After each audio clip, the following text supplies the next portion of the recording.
बिस्मिल्लाहिर्रहमानिर्रहीम अस्सलामुअलैकुम जी। इस लेक्चर के अंदर हमने लेसन नंबर 40 को डिस्कस करना है, जिसके अंदर लैंग्वेज रिव्यू ही है, लेकिन इसमें हमने मैकेनिक्स को डिस्कस करना है। इसमें सबसे पहले देखें outline, capitalisation, italics, abbreviation, acronyms, numbers, enumeration, samples, equations और स्पेलिंग को पढ़ना है। अगर आप कैपिटलाइजेशन को देखें, द एक्शन ऑफ राइटिंग और प्रिंटिंग इन कैपिटल लेटर्स और with in a initial capital, यानी जब भी आप कोई पैराग्राफ लिखते हैं, कोई रिपोर्ट, कोई थीसिस, कुछ भी आप किसी एक पेज पे लिखते हैं, वो डिजिटल हो या प्रिंटेड फॉर्म में हो, तो आप क्या करते हैं कि सबसे पहला वर्ड जो है वो कैपिटल लिखते हैं और पूरा सेंटेंस जो है वो लोअर केस में लिखते हैं। तो कैपिटलाइजेशन यही है कि पहले लफ्ज़ को बड़ा करना और आगे वाली पूरे सेंटेंस को लोअर केस में लिखना। या फिर ये भी होता है कि अगर आप किसी जगह का नाम लिख रहे हैं या किसी ऐसी चीज़ का नाम लिख रहे हैं कि जो कि फेमस है या कोई स्पेसिफिक है या उसके पीछे कोई हिस्ट्री है, तो उसको भी आप जो है ना वो कैपिटल लेटर से हाईलाइट करते हैं।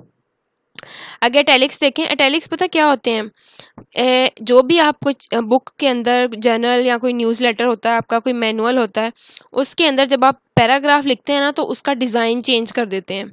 कैसे करते हैं वो भी मैं आपको अभी दिखाती हूँ। ये देखें, ये फॉर एग्जांपल ये मैंने लिखा, ये वाली लाइन मैंने लिखी, ठीक है। इसको मैंने करना है अटैलिक। मैं होम पे गई, ये देखें आई से अटैलिक होता है, ये मैंने इसको किया। अब देखें थोड़ा सा टेढ़ा हो गया, अब मैं दोबारा करूँगी सीधा हो गया, फिर देखें दोबारा करूँगी टेढ़ा हो गया। तो ये होती हैं अटैलिक्स, यानी कि थोड़ा सा उसको डिज़ाइन दे देना जो आपने पैराग्राफ लिखा है। तो ये मोस्टली हम किस में करते हैं? जर्नल्स में, बुक्स में, न्यूज़ लेटर्स में, मैनुअल में, ये जो हमारी कोई स्पेसिफिक चीज़ होती है उसको हम इस तरह से थोड़ा सा तिरछा कर देते हैं। एब्रीविएशंस देखें, a short and form of a word और फ्रेज। एब्रीविएशन ये होता है कि आपने किसी चीज़ का मुखफ़्फ़फ़ बयान करना है।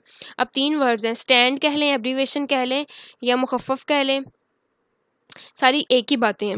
अब आप देखें, अगर आपको पेपर में आ जाता है OOP, तो इसका मतलब है ऑब्जेक्ट ओरिएंटेड प्रोग्रामिंग। ये आपने याद नहीं करना, ये जस्ट आपको बताया जा रहा है कि एक छोटी सी चीज़ दे दी जाती है, आपने उसकी एब्रीविएशन या उसका मुखफ़्फ़फ़ या उसको लंबा चौड़ा करके बयान करना होता है। ओ से ये देखें, अब ओ से क्या था? ऑब्जेक्ट, फिर ओ से क्या था? ओरिएंटेड, और पी से क्या था? प्रोग्रामिंग। इस तरह ये देखें, P2P, पी का इसका मतलब है पीयर टू पीयर, यानी कि किसी चीज़ को डिटेल में बयान कर देना, वो एब्रीविएशन होती है।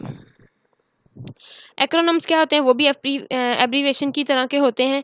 हम क्या करते हैं, देखें AAP दिया और इसका मुखफ़्फ़फ़ क्या है? Always a player.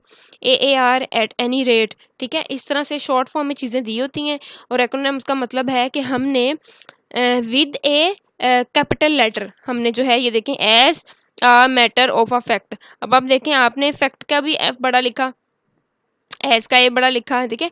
तो कैपिटल लेटर्स के साथ आपने क्या किया, एक्रोनम्स में एब्रीविएशन ही बयान की हुई है, मुखफ़्फ़फ़ ही बयान किया हुआ है। उसके बाद नंबर्स देखें, नंबर्स का आपको पता है, हमने कोई पैराग्राफ लिखा है तो हम उसके अंदर अगर नंबर्स बताते हैं या कोई डिटेल देते हैं, तो हम उसको थोड़ा सा हाईलाइट कर देते हैं, उस नंबर को थोड़ा सा डिज़ाइन कर देते हैं। तो ये होती है नंबरिंग करना। 3 subordinate, 6 braces, 61 amino acids, the third subordinate, तो हमने इनको हाईलाइट कर दिया। या आप इस तरह नंबर्स में कोई भी डिज़ाइन देते हैं अपने पैराग्राफ के अंदर, तो वो आपके नंबर्स कहलाते हैं। या फिर आप देखें, कॉमा वगैरह लगाते हैं या फुल स्टॉप लगाते हैं जब वो निस्बत और तनासब वाले क्वेश्चंस आते हैं। तो बस यही चीज़ें नंबर्स हैं कि नंबर्स को आपने किस तरह से अरेंज करना है। अगर आप नंबर्स को इस तरह से देखें कि ब्रिटिश और अमेरिकन फॉर्मेशन क्या है, ब्रिटिश के अंदर वो क्या करते हैं, 2 या 4 डिजिट को जो है वो उसके अंदर पंक्चुएशन या स्पेसिंग जो है वो उसके बगैर लिखते हैं। ये देखें आप, उसके बगैर लिखते हैं। Use the period dot to indicate the decimal point and use an initial zero for numbers less than 1.0।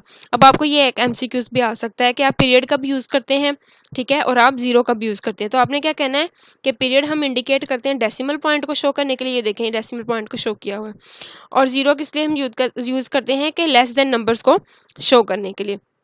अब ये 1.0 का मतलब है कि ये 0 लेस देन है 1 से, ठीक है। इसी तरह नंबर्स अगर 5 डिजिट्स वाले हों तो हम उसको कॉमा के ज़रिए स्पेस दे देते हैं, ठीक है। ग्रुप्स में अगर हों 3 या 3 से ज़्यादा डेसिमल पॉइंट हो हमारे पास, तो ये देखें यही नंबर्स में उन्होंने बयान किया है कि हमारी जो नंबरिंग फॉर्मेशन है ना, वो चेंज है ब्रिटिश और अमेरिका उनसे, ठीक है। वो स्पेसिंग नहीं करते, वो कॉमा नहीं लगाते, इस तरह की चीज़ें नहीं यूज़ करते, जबकि हम लोग करते हैं। हमने देखो कॉमा के साथ उसको 3 से ज़्यादा थे तो हमने इसको कॉमा के साथ जो है वो स्पेस दे दी है। फिर हमने क्या किया, अब ये कितने थे, 1 2 3 4 5 6 7, 7 थे डिजिट। हमने पहले 2 को कॉमा दे दिया, उसके बाद लास्ट वाले 2 को जो हमने स्पेस दे दी, और सॉरी पीरियड लगा दिया, डॉट। उसके बाद अगर देखें एलिमेंट, सॉरी वो जो था टॉपिक वो किसी और चीज़ के बारे में था। अच्छा, उसके बाद हमने ये देखना है कि general guidelines for using numbers in non technical process. उसने कहा कि जब आप नॉन टेक्निकल होते हैं, हम पढ़ रहे हैं मैकेनिकल को, ठीक है, तो जब वो कह रहा है आप नॉन टेक्निकल होते हैं, तब आप क्या करते हैं, नंबर्स को किस तरीके से एक्सप्रेस करते हैं, मिलियन में, बिलियन में, ठीक है, या लार्जर देन 1 मिलियन, कुछ इस तरह से करते हैं। तो हम क्या करते हैं, उनको अरेबिक न्यूमेरल्स के अंदर जो है वो यूज़ करते हैं, उनके साइज़ को या उनको उनके स्पेलिंग्स को। तो ये देखिए 173 आवर्स है, इसको आपने अरेबिक में भी, उसमें भी कर दिया, रिटन फॉर्म में भी कर दिया, ठीक है, 73 आवर्स। आप 173 आवर्स भी लिख सकते हैं, 900,000, यानी कि थोड़ी सी एक्सप्लेनेशन के साथ जो है वो आप जनरल गाइडलाइंस में यही आता है कि आप नंबर्स को जो है जब भी स्पेल आउट करते हैं तो उसके साइज़ को उसके अरेबिक न्यूमेरल्स की टर्म्स में आप जो है वो शो कराते हैं। उसके बाद देखिए एन्यूमरेशन क्या होती है। एन्यूमरेशन क्या होता है कि हमने, जैसे कि हमने अपेंडिक्सिस पढ़ा था ना पिछले लेक्चर्स में, कि हम चीज़ों को कैटेगरीज बना के बयान करते हैं। जब हम अपनी कोई भी बुक खोलते हैं तो उसके अंदर कैटेगरीज या सेक्शंस ये होते हैं कि आप इस पेज पे जाएंगे तो ये मिलेगा आपको, इस पेज पे जाएंगे तो ये मिलेगा। तो एन्यूमरेशन भी वही है कि हम चीज़ों को या चैप्टर्स को, सेक्शंस को या पेज नंबर्स को कुछ इस तरीके से बयान करते हैं, उनकी कैटेगरीज बना के, उनके अगर टाइप्स बना के, कि जो पढ़ने वाला रीडर है हमारा उसको इजीली समझ आ सके। तो आप देखें कि अगर आपको डेफिनेशन बयान करनी है तो आप ये कह सकते हैं कि obtain information about accounts, network, resources and shares. यहाँ आप ये दो लाइनों वाली जो है वो डेफिनेशन बयान कर सकते हैं।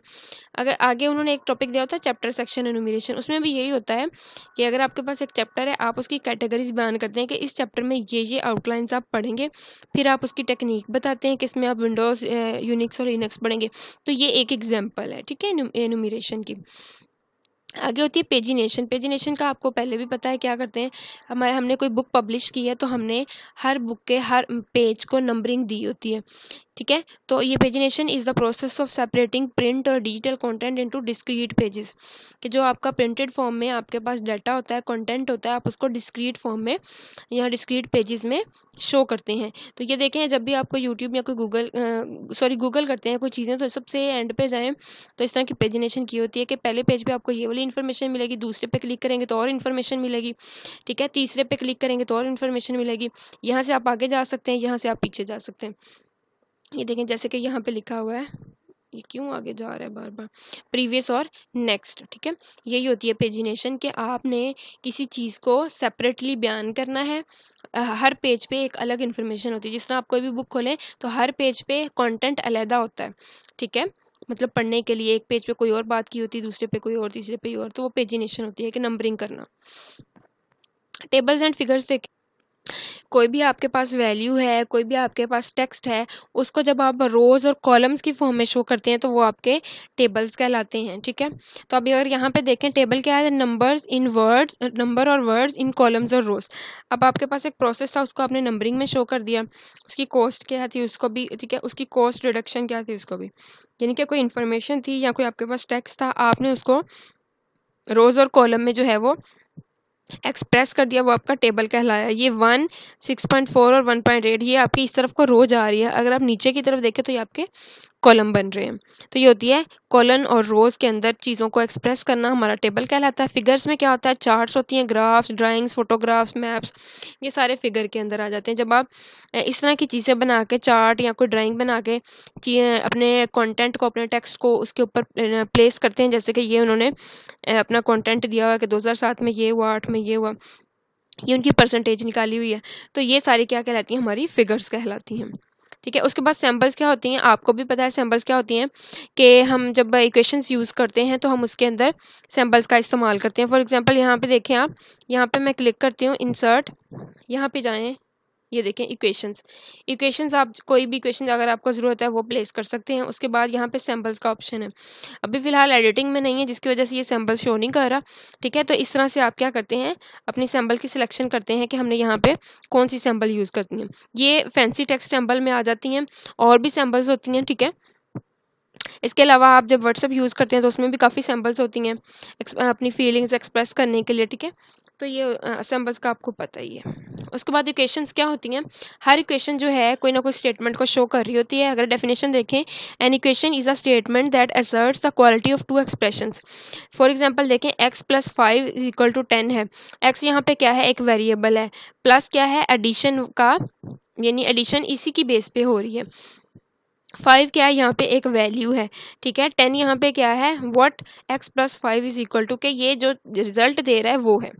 तो आप इस इक्वेशन को देखें, x plus 5 is equal to 10, ये एक इक्वेशन है और ये इक्वेशन हमें कोई ना कोई क्या कर रही है, एक्सप्रेशन दे रही है, ठीक है। दो या दो से ज़्यादा चीज़ें मिलकर जब हमें कोई एक्सप्रेशन देती हैं तो वो हमारी क्या कहलाती हैं, इक्वेशंस, जिसके अंदर आप कोई ना कोई मैथमेटिकल चीज़ यूज़ करते हैं, प्लस माइनस मल्टीप्लाई तकसीम जो भी है वट, ठीक है। उसके बाद हमने देखनी है स्पेलिंग क्या होती है। स्पेलिंग में ये कुछ उन्होंने सजेशंस दी हुई हैं, ठीक है, कि अगर ये आपको क्वेश्चन भी आ सकता है कि स्पेलिंग एरर अगर आपकी डॉक्यूमेंट या फाइल के अंदर आ रही है तो आपने स्पेलिंग एरर के लिए क्या करना होता है। तो ये सजेशंस हैं, आप देख लें। Always proof read your document for mill spell. उसने कहा कि जब आप लिख लेते हैं तो आप जो है उसकी रीडिंग करें कि आपके जो पैराग्राफ है उसके अंदर कोई मिस्टेक तो नहीं है। उसके बाद ये सारी जब आप पढ़ लेंगे आपको समझ आ जाएगी। लेकिन मैं आपको क्या बताना चाह रही थी, यहाँ से देखें, यहाँ पे फॉर एग्जांपल मैं एक पैराग्राफ लिखती हूँ।